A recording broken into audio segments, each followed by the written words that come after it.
গোপালগঞ্জে জাতীয় নাগরিক পার্টি জুলাই পদযাত্রা কর্মসূচির সমাবেশ সম্পর্কে জানতে যুক্ত হচ্ছেন সহকর্মী আমিনুল ইসলাম। সরাসরি চলে যাচ্ছি সেখানে।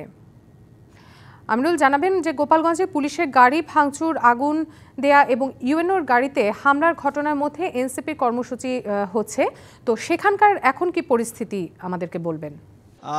এখন যে মঞ্চে যে স্থানীয় নেতৃবৃন্দ যারা রয়েছে তারা কিন্তু বক্তব্য দিচ্ছেন। কিছুক্ষণের মধ্যে হয়তো বা কেন্দ্রীয় যে নেতৃত্ব তারা আসবে, তাদের অপেক্ষায় রয়েছেন এখানে যে এনসি নেতাকর্মীরা এবং যারা এসেছেন কর্মী সমর্থকরা। এবং এখানটায় যে থাকে যে এই ঘটনাকে কেন্দ্র করে গোপালগঞ্জে কিন্তু বিভিন্ন বিচ্ছিন্ন ঘটনা ঘটেছে। বিশেষ করে যে কংসুরের যে স্থানটি, সেখানটায় যে সড়ক রয়েছে সেই সড়কে স্থানীয় যারা রয়েছেন তারা কিন্তু প্রতিবন্ধকতা সৃষ্টি করে এবং ইউএনওর গাড়িতে হামলা হয়েছে। সেই সঙ্গে যে একটা পুলিশের গাড়ি হামলা করে পুলিশের গাড়ি পুড়িয়ে দেওয়ার ঘটনা ঘটেছে। এবং দেখেছি যে ওই স্থানটি, বিশেষ কংসুর স্থানটিতে যে পুলিশ এবং সেনাবাহিনী যৌথভাবে যে যারা অবস্থানে তাকে প্রতিহত করে এবং সেখানটায় রাস্তায় যে সড়ক চলাচল স্বাভাবিক করেছে। এবং যার কারণে যে এখানটায় যে উত্তেজনা বিরাজ করছে এমনটি যেমন আছে, অনুরূপভাবে এই যে পথসভাকে কেন্দ্র করে পথসভার স্থানকে যে নিরাপত্তা বলা, সে নিরাপত্তা বলা কিন্তু প্রশাসনের পক্ষ থেকে নেওয়া হয়। টাইলক্স টয়লেট ক্লিনার, যার অ্যান্টিব্যাকটেরিয়াল এজেন্ট টয়লেটের কোনায় কোনায় পৌঁছে 99% জীবাণু ধ্বংস করে।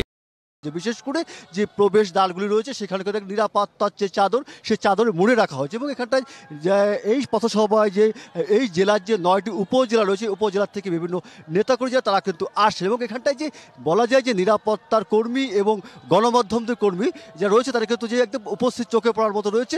এবং নিরাপত্তার যে প্রবেশদ্বার সেখানটা এগুলিকে একেবারেই যে নিরাপত্তার দায়িত্বে যে রয়েছে তাদের তল্লাশি চোখের মাধ্যমে যায় নিরাপত্তা জোরদার করে। অনুরূপভাবে যে মঞ্চে যে স্থানীয় নেতৃবৃন্দ রয়েছে তারা কিন্তু বক্তব্য দিচ্ছেন যে দেশ গড়ার যে জুলাই পদযাত্রা, সেই পদযাত্রার উদ্দেশ্য এবং বাস্তবায়নের যে বিষয়টি সেটা কিন্তু প্রাধান্য পাচ্ছে স্থানীয় যে নেতৃবৃন্দের বক্তব্য। যার কারণে যে এখানটায় বলা যায় যে স্থানীয় নেতৃবৃন্দ যে পথসভাস্থলে অপেক্ষা করছেন এবং পথসভায় সভাস্থলে অপেক্ষা করছেন এবং স্থানীয় নেতৃবৃন্দের বক্তব্য চলছে। কিছুক্ষণের মধ্যে হয়তো বা কেন্দ্রীয় নেতৃবৃন্দ আসবেন এবং পরবর্তী সেই কেন্দ্রীয় উপস্থিতিতে বা তাদের বক্তব্যের মধ্যে পূর্ণতা মিলবে এই পথসভার। এটা ছিল সর্বশেষ অবস্থা।